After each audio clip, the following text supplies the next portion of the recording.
তোমাকে আমি চাই খুব বেশি দিনের জন্য নয়, শুধু মরণের আগ পর্যন্ত থাকবে। আসসালামু আলাইকুম, সবাই কেমন আছেন? আশা করি অনেক ভালো আছেন। আমিও আল্লাহর রহমতে ভালো আছি। বেশি ভালো নাই, আমার মেয়েটা হঠাৎ করে ঠান্ডা জ্বর আসলো, ওর জন্য সবাই দোয়া করবেন।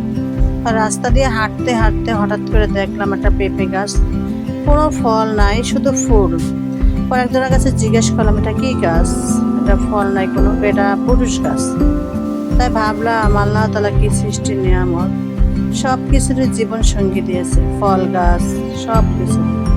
ফল গাছের সঙ্গী না হলে তার কোনো সার্থক হয় না।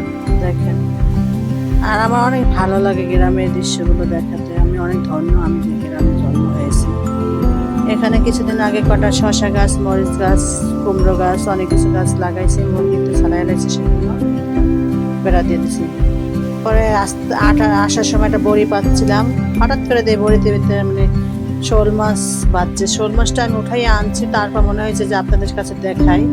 আর প্রথম জায়গায় বসে উঠেছে, ওই সময় দেখাতে আমি।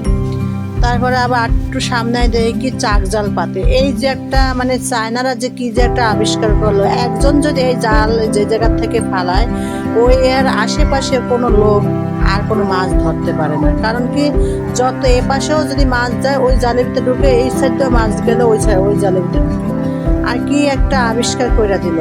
বাংলাদেশের মানুষ কোনো কিছু আবিষ্কার করে ক্ষতি করার জন্য না, কিন্তু বাইরের মানুষের আবিষ্কার আই না বাংলাদেশের মানুষ খুব ক্ষতি করে, কেউ বলতেও পারে না। বিকেলবেলা হাঁটতেছি, খুব সুন্দরই লাগে। আর মানে ধানের এই দৃশ্যগুলো এত ভালো লাগে। কার কিরকম লাগে গ্রাম অঞ্চল আমার অনেক অবশ্যই জানাবেন। যদি ভালো লাগে অবশ্যই মানে গ্রামের অঞ্চল বেশি বেশি ভিডিও করে ছাড়বো।